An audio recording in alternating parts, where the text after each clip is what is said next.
right, I have this message for schools, especially the school owners and school management, and of course the school teachers. All right, and then we are going to base our discussion on these particular pictures that have been there very well in the social media for some days now.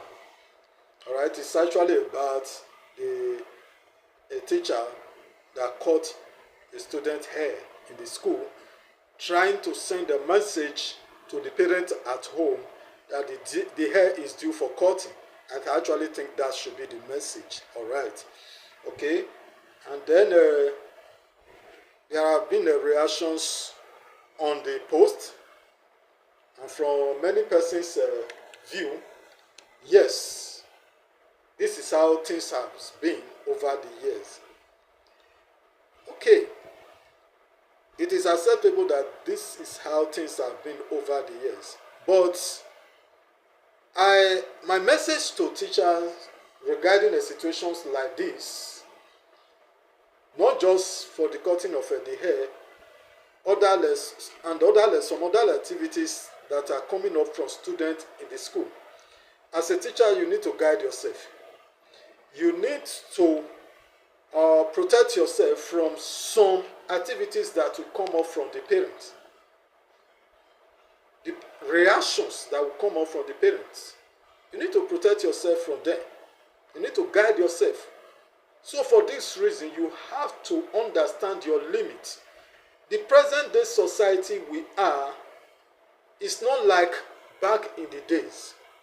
All right, many parents these days, they have committed their life to spiritual life, to the point that you don't even know where the children in your class have been committed to. So it is no longer advisable for a teacher to just, because the child hair is bushy, you just take something and start cutting the child's hair. It may not be so easy for you. Yes. You know why it was possible back in the days for the teacher to put parts on the child's hair? It's because the method of sending a message from school to parents at home were so tedious, so difficult, and it was only in the handwriting a letter that the school can send message to parents at home. And sometimes, as the children are going home, some may play away with the letter on their way. Some may not get the letter home. And some that will be able to get the letter home, it will take the parents time for them to get somebody that will read the letter for them and interpret the content of the letter to them. So for this reason, the best option then to send message to the parents at home were just to put this part on the hair of the student. By the time you cut the student's hair, the message will just be straightforward. When the child gets home and that part is on the hair, on the child's hair, the parent will easily know that, okay, this is the message. They are saying that the hair is due for cutting. As simple as that. All right. But with the present day situation, like I said, some children have been committed to some spiritual line to the point that the teacher needs to be extremely careful while dealing with this kind of a children. You don't have anybody to blame in this particular aspect. You can just put yourself into a very big trouble. Now, how do you go about this? Now, with the development in technology, it is now easier and simpler for teacher to pass message to the parents of a student at home without having to write letter. You can put a call across to the parent at home. The parent will receive the call. You will talk to the parent one-on-one. And if there is any complaint they want to give, they can give you the complaint. He can talk to you peacefully, and then you will get the message easily. Regardless of the reaction of the parents from that call, now you have passed the message. The next step is for you to meet the management of the school, submit the name of that child to the management. Now you have done your own part. You have cleared yourself from the whole process. The next stage is in the hands of the management. Now the management will have to come in two ways. The first part that the management of the school need to play is to set up teams that will be on duty every day of the week. Now you set this team up from the teachers. Let's say 2 teachers per day should be on duty. What will be their duty per day?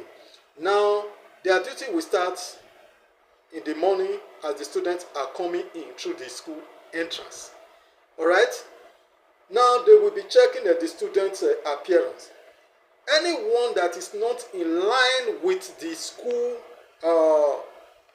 set out code of dressing, they will now have to check the list that were submitted to the management the previous day to check whether this particular child, the child appearance, the message about the child appearance has been sent to the parents at home. And if the child's name appears in that list, it means that the child's parent has been called to notify about this particular appearance. And then if this is checked, the next stage is to hand over the child to the school management. Let the school management now deal with the parents directly. At this point, the teacher has no hand in the situation any longer. These people on duty, they have done their own part. Now the school management will now have to be the one that will discuss with the parents of this child. Look, your child did not dress well. Your child hair is this. Your child uniform is this. And at this point, it will be between them. Now there is another part the school management needs to focus on. All right, I think this particular part is supposed to be a different discussion for another day. All right, but let's just chip in a point from it. The school management should not allow the parent to be in charge of the school. Yes, at the point of entrance to the school, at the point of admission, the child's parents should be given the code of conduct of the school. Let them know this is what we do and this is what we don't do in this school. And by the time the child defaults, you have to bring back that code of conduct and draw the parents' attention to it. This is what your child and you sign at the point of entrance. And at this point, you have made it clear to them that this is my school. It is better to have 10 students that understand and want to grow the school with you than having 100 students that are planning to kill the school for you. At the end of the day, after they have killed the school for you, they are going to take their children elsewhere to continue their school, and your school is gone. All right. Now, I know some of the class teacher will say, how do we get the card or the recharge card or the airtime to be calling the parents? This is going to be another challenge for the class teacher. If the school management cannot give the class teacher something to buy recharge card, let this class teacher use the school line to call the parents. This is going to solve the problem of most parents rushing down to school to cause a problem for teachers. Anyway, like my page and don't forget to share to your colleague, and then any other person that needs to hear the message. Thank you.